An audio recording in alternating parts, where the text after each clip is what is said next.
Hey guys, what's up? This is honorableaggro, and we are back with another chapter for The Ranger's Apprentice, Book 1, The Ruins of Gorlan.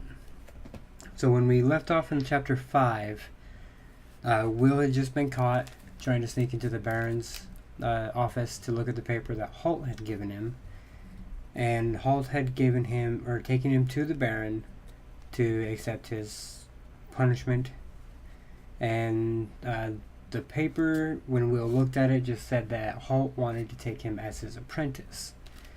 And that's where we're actually getting started now, is right after Will reads the paper. And at the end of this video, I do have a couple listeners in my Discord with me, so I'll get some comments from them at the end. And yeah, so we're going to get into this one, and we are on chapter 6. Will stared at the words on the paper in utter confusion. His first reaction was one of relief. He wasn't to be condemned to a life of farm work, and he wasn't to be punished for his actions in the Baron's study. Then that initial sense of relief gave way to a sudden, nagging doubt. He knew nothing about rangers beyond myth and superstition. He knew nothing about Halt, apart from the fact that the grim, gray-cloaked figure had made him feel nervous whenever he was around. Now, it seemed, he was being assigned to spend all of his time with him, and he wasn't sure that he liked the idea at all. He looked up at the two men. The Baron, he could see, was smiling expectantly. Apparently, he felt that Will should greet his decision as good news. He couldn't see Halt's face clearly. The deep cowl of his cloak left his face in shadow. The Baron's smile faded slightly. He appeared to be a little puzzled by Will's reaction to the news, or rather, his lack of any visible reaction. "Well, what do you say, Will?" he asked, in an encouraging tone. Will drew a deep breath. "Thank you, sir, my lord," he said uncertainly. What if the Baron's earlier joke was about the note containing his punishment was more serious than he thought? Maybe being assigned to be Halt's apprentice was the worst punishment he could have chosen. But the Baron certainly didn't look as if he thought so. He seemed to be very pleased with the idea, and Will knew he wasn't an unkind man. The Baron gave a little sigh of pleasure as he lowered himself into an armchair. He looked up at the ranger and gestured toward the door. "Perhaps you might give us a few minutes alone, Halt? I'd like to have a word with Will in private," he said. The ranger bowed gravely. "Certainly, my lord," he said, the voice coming from deep inside the cowl. He moved silently as ever, past Will and out through the door that led into the corridor outside. The door closed behind him with barely a sound, and Will shivered. The man was uncanny. "Sit down, Will." The Baron gestured to one of the low armchairs facing his own. Will sat nervously on the edge of it, as if poised for flight. The Baron noted his body language and sighed. "You don't seem very pleased with my decision," he said, sounding disappointed. The reaction puzzled Will. He wouldn't have thought a powerful figure like the Baron would care one way or another. What an insignificant ward would think about his decisions. He didn't know how to answer, so he sat in silence. Until finally the Baron continued. "Would you prefer to work as a farmhand?" he asked. He couldn't believe that a lively, energetic boy like this could possibly prefer such a dull, uneventful life. But maybe he was wrong. Will hurriedly reassured him on that score. "No, sir," he said hastily. The Baron made a small, questioning gesture with his hands. "Well then, would you prefer that I punished you somehow for what you've done?" Will started to speak, then realized that his answer might be insulting and stopped. The Baron gestured for him to continue. "It's just that I'm not sure you haven't, sir," he said. Then, noticing the frown that creased the Baron's forehead as he said the words, he hurried on. I I don't know much about rangers, sir, and people say—" He let the words trail off. It was obvious that the Baron held Halt in some esteem, and Will didn't think it was politic for him to point out that ordinary people feared rangers and thought they were warlocks. He saw that the Baron was nodding, and a look of understanding had replaced the perplexed expression he had been wearing. "Of course, people say they're black magicians, don't they?" he agreed, and Will nodded, not even realizing he was doing so. "Tell me, Will, do you find Halt to be a frightening person?" "No, sir," Will said hastily. Then, as the Baron held his gaze, he reluctantly added, "Well, maybe a bit." The Baron leaned back, steepling his fingers together. Now that he understood the reasons for the boy's reluctance, he berated himself mentally for not foreseeing them. After all, he had a better knowledge of the Ranger Corps than he could expect a young boy just turned 15, who is subjected to the usual superstitious mutterings of the castle staff. "The Rangers are a mysterious group of people," he said, "but there's nothing about them to be frightened of, unless you're an enemy of the kingdom." He could see that the boy was hanging on his every word, and he added jokingly, "You're not an enemy of the kingdom, are you, Will?" "No, sir," Will said in sudden fright, and the Baron sighed again. He hated it when people didn't realize he was joking. Unfortunately, as overlord of the castle, his words were treated with great seriousness by most people. All right, he said reassuringly. "I know you're not. But believe me, I thought you'd be glad of this appointment. An adventurous lad like you should take to life as a ranger like a duck to water. It's a big opportunity for you, Will." He paused, studying the boy closely, seeing that he was still uncertain about the whole matter. Very few boys are chosen to be apprentice rangers, you know. The opportunity only comes up on rare occasions. Will nodded, but he still wasn't totally convinced. He thought he owed it to his dream to have one last attempt at battle school.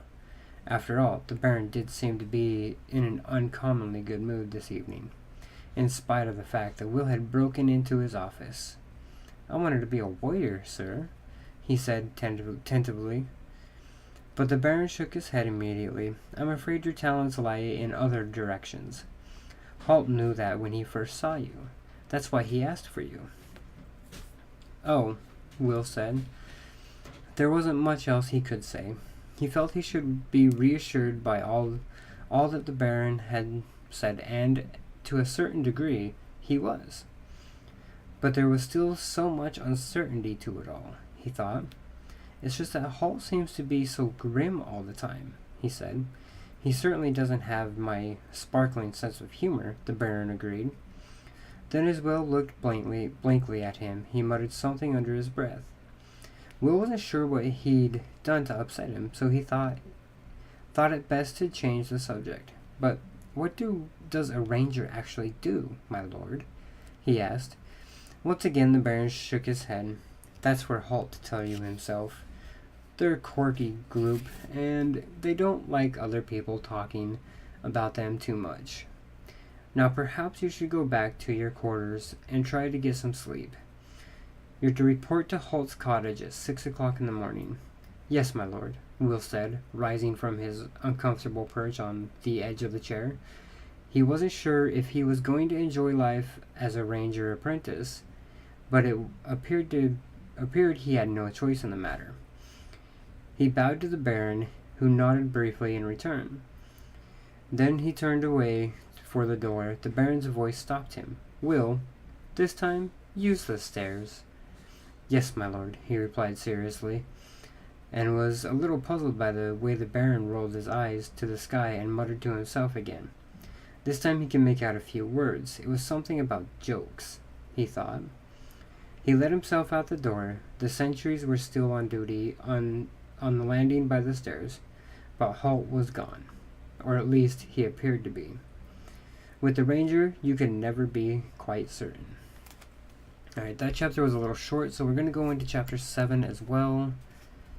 So yeah, quick reference on that one. Will had broken into the Baron's office, stole the paper that Halt had given to the Baron, and yeah, then he figured out that he got accepted as an apprentice after all. Alright, so chapter 7. It felt strange to be leaving the castle after all these years. Will turned back at the bottom of the hill, his small bundle of belongings slung over his shoulder, and stared up at the massive walls. Castle Redmont dominated the landscape. Built on top of a small hill, it was a massive three-sided structure, facing roughly west and with a tower at each of the three corners.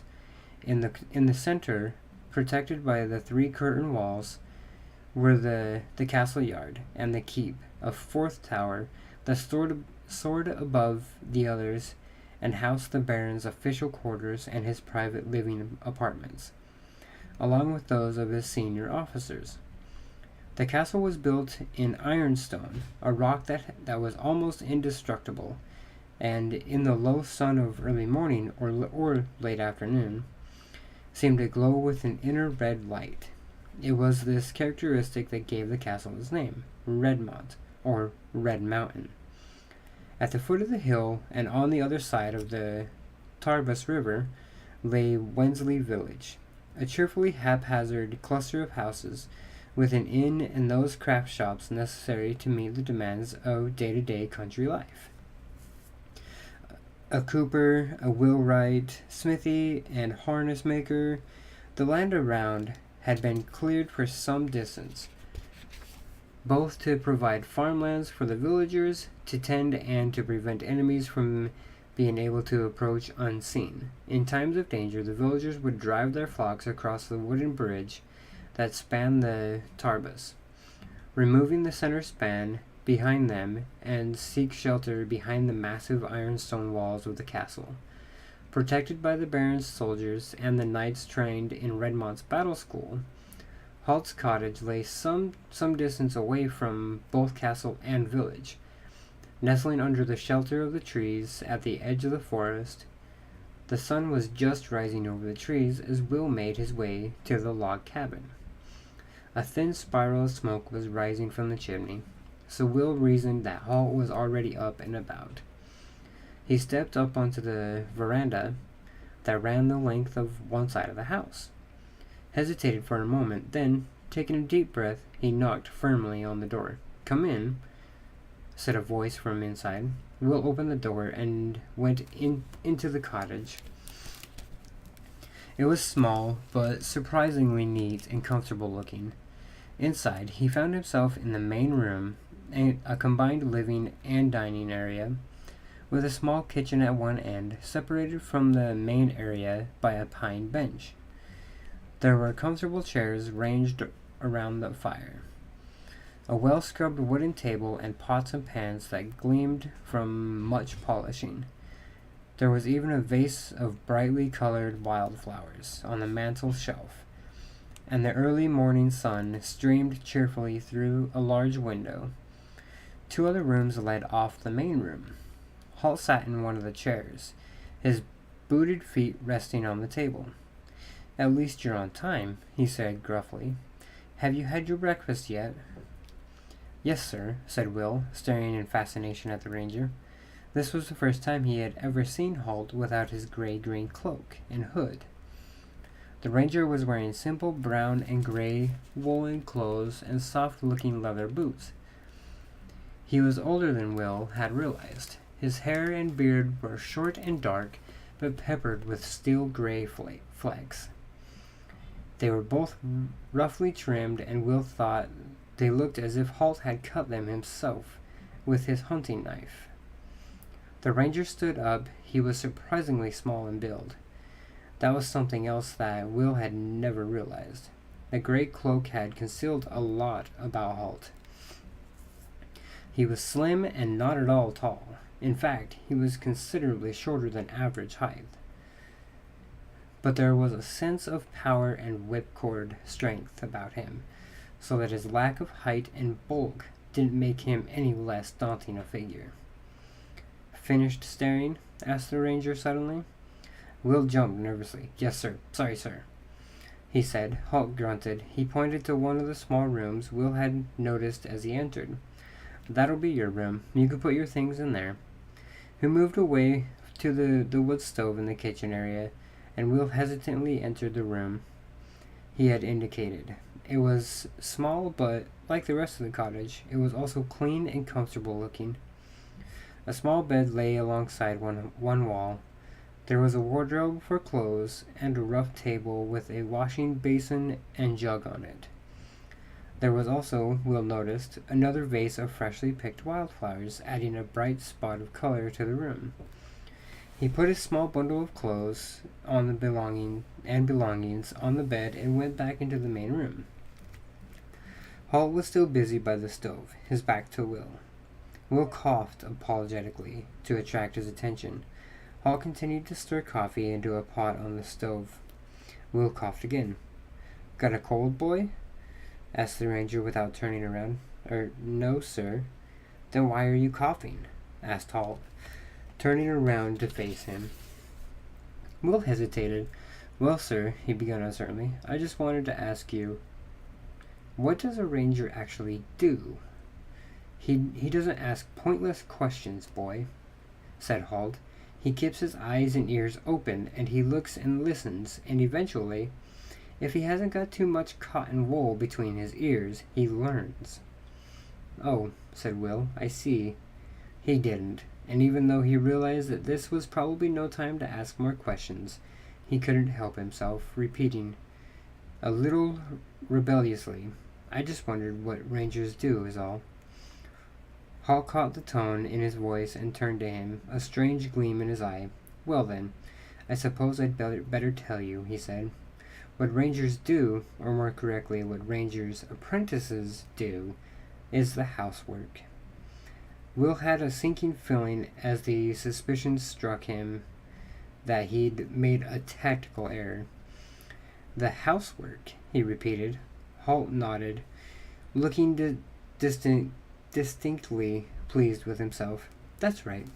Take a look around." He paused, gesturing around the interior of the cabin for Will to do as he suggested, then continued. "See any servants?" "No, sir," Will said slowly. "No, sir, indeed," Halt said, "because this isn't a mighty castle with a staff of servants.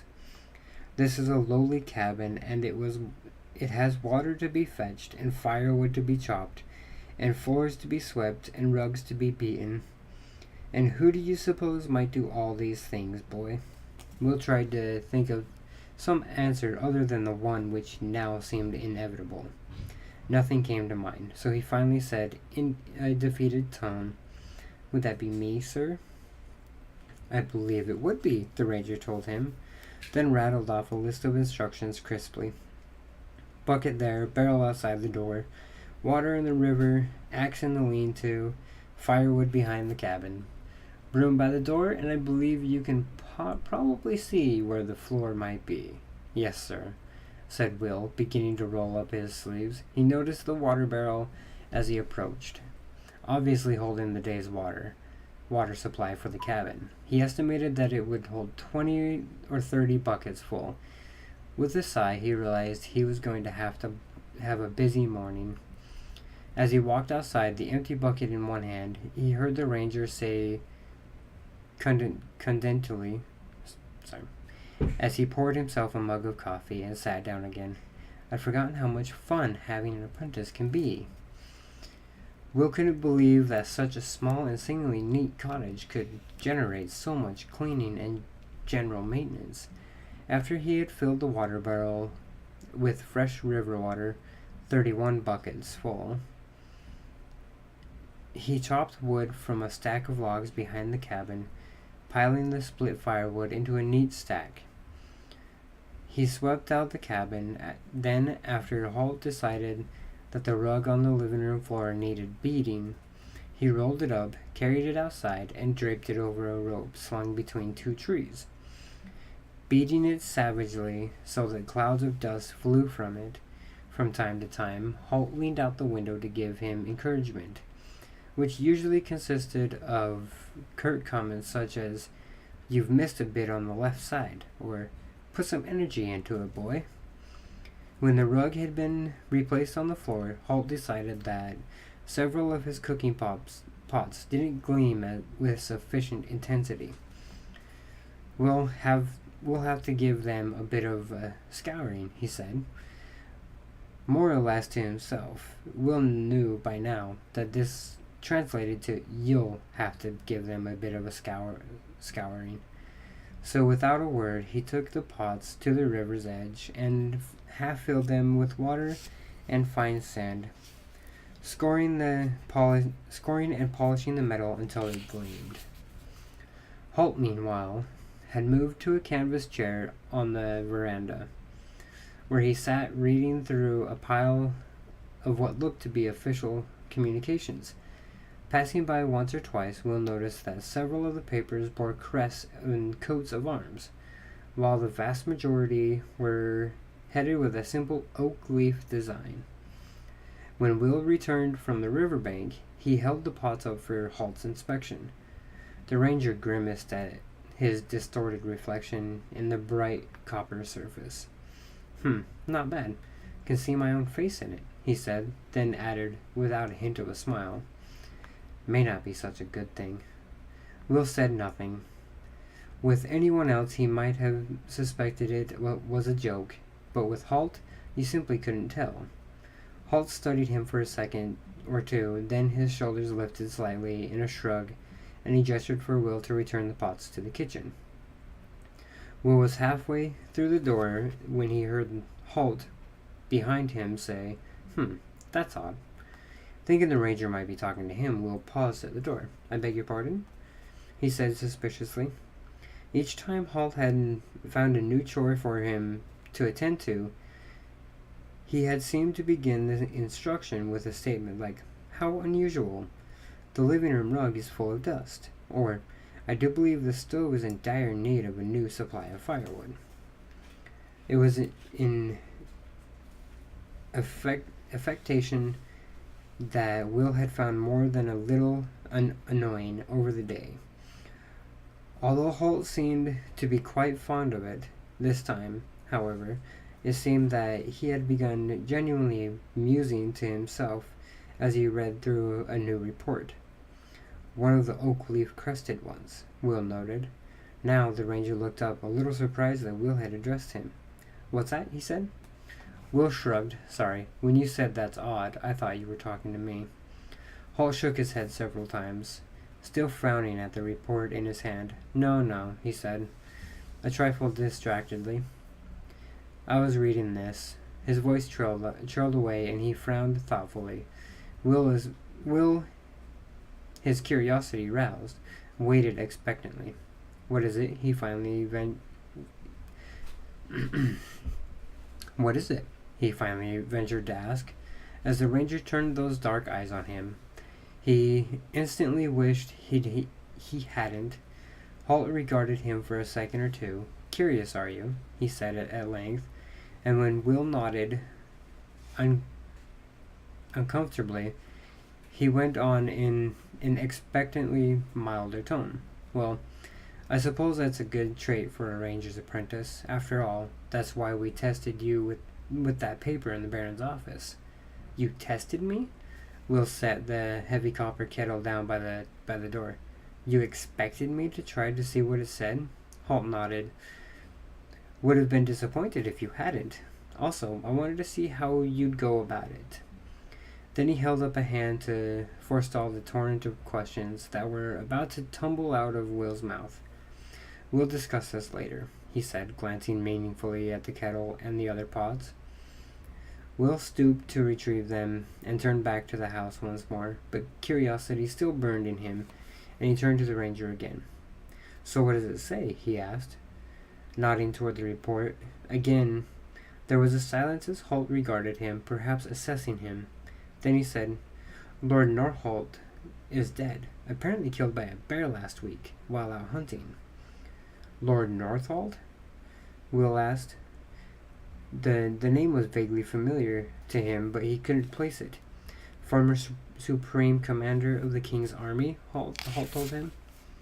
And Will nodded, as if he had known this, but since Halt seemed to be answering his questions, he was emboldened to continue. What's so odd about it? After all, bears do kill people from time to time. Halt nodded. True, but I would have thought cordon fief was a little far west for bears, and I would have thought that Northolt was too experienced a hunter to go after one alone. He shrugged, as if dismissing the thought. But then again, life is full of surprises, and people do make mistakes. He gestured toward the kitchen again, distincting that the conversation was over. When you've put those away, you might like to clean out the fireplace, he said. Will moved to do as he was told, but a few minutes later, as he walked past one of the windows to the large fireplace that took up most of the wall in the living room, he glanced out to see the ranger tapping the report thoughtfully on his chin, his thoughts obviously a long way away. Alright, so that's the end of chapter 7. So yeah, apparently the old commander for the king's army was killed by a bear, or a bear attack. It was an experienced hunter, which is kind of getting Halt a little off his edge. I know what's coming, so I don't know if the rest of you guys in my Discord, you guys can unmute yourselves if you want. If you guys have any thoughts on it, I don't know if you guys have read them all yet. Like, we have Ricochet, we have Dreggy, and we have Flip in here. I don't know if you guys have read these series yet, so I already know what's going on. Nothing. Nothing? What do you think is going on? You're good at this kind of shit. Idea. Come on, Greg.